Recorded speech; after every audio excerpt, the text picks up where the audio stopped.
ഏത് ആഗ്രഹവും നടക്കുവാനുള്ള എളുപ്പവഴി അറിയാമോ? ഒരിക്കൽ ഒരു രാജാവിന് ഒരു സംശയമുണ്ടായി. 33 കോടി ദൈവങ്ങളിൽ ആരോട് പ്രാർത്ഥിച്ചാലാണ് തന്റെ ആഗ്രഹം ഉടനടി സാധിക്കുക? അങ്ങനെയിരിക്കെ അതിനുള്ള ഉത്തരം തേടി അദ്ദേഹം ജ്ഞാനിയായ ഒരു സന്യാസിയുടെ അടുത്തെത്തി. തന്റെ സംശയം അറിയിച്ച രാജാവിനോട് സന്യാസി പുഞ്ചിരിച്ചുകൊണ്ട് പറഞ്ഞു, അങ്ങോട്ടും സംശയിക്കേണ്ട, 2 കൈയിലും വെണ്ണയുമായി നിൽക്കുന്നു. ഉണ്ണിക്കണ്ണനോട് പ്രാർത്ഥിച്ചോളൂ, ഫലം ഉറപ്പാണ്. അതെന്താണ് സ്വാമി അങ്ങനെ പറയാൻ കാരണം? ഭഗവാന്റെ തന്നെ എത്രയോ ശക്തമായ മറ്റ് രൂപങ്ങൾ ഉണ്ടല്ലോ. അവരെ കൊണ്ടൊന്നും പറ്റാത്തത് ഈ ഉണ്ണിക്കണ്ണനെ കൊണ്ട് സാധിക്കുമോ? ഒരിക്കൽ ഇന്ദ്രൻ കോപിച്ച് പേമാരി പെയ്യിച്ചു. ഗോകുലം മുഴുവൻ മുങ്ങി നശിക്കാറായപ്പോൾ മാത്രമാണ് കൃഷ്ണൻ ഗോവർദ്ധന പർവ്വതം എടുത്തുപിടിക്കാൻ തയ്യാറായത്. അതുവരെ ഭഗവാൻ കാത്തിരുന്നു. ഇനി കൗരവസഭയിൽ പാഞ്ചാലിയുടെ മാനം നഷ്ടപ്പെടുമെന്ന അവസ്ഥ വന്നപ്പോൾ അവസാന നിമിഷമാണ് ഭഗവാൻ ചേല നൽകി അവരെ രക്ഷിച്ചത്.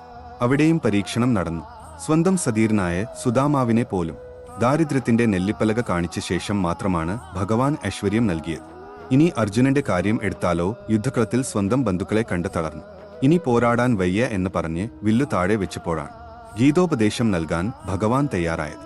ശരിയാണ് സ്വാമി, എല്ലായിടത്തും ഭക്തർ പരീക്ഷിക്കപ്പെട്ടിട്ടുണ്ട്. എന്നാൽ ഈ ഇരുകൈകളിലും വെണ്ണയേന്തിയ ഉണ്ണിക്കണ്ണന്റെ പ്രത്യേകത എന്താണ്? അതാണ് രഹസ്യം. ഇരുകൈകളിലും ഉരുളയായി വെണ്ണയും പിടിച്ചു നിൽക്കുന്നു. ഉണ്ണിക്കണ്ണൻ ഒട്ടും ക്ഷമയില്ല. എങ്ങനെയെങ്കിലും ആ കൈയിലിരിക്കുന്ന വെണ്ണ വായിലാക്കണം എന്ന ഒറ്റ ചിന്തയെ അദ്ദേഹത്തിനുള്ളൂ. ആ സമയത്ത് ആർ ചെന്ന് എന്ത് പ്രാർത്ഥിച്ചാലും, പ്രാർത്ഥിക്കുന്നയാളെ പരീക്ഷിക്കാനോ ചോദിച്ച കാര്യത്തിലെ ന്യായാന്യങ്ങൾ പരിശോധിക്കാനോ ക്ഷമയോ സമയമോ ഭഗവാനില്ല.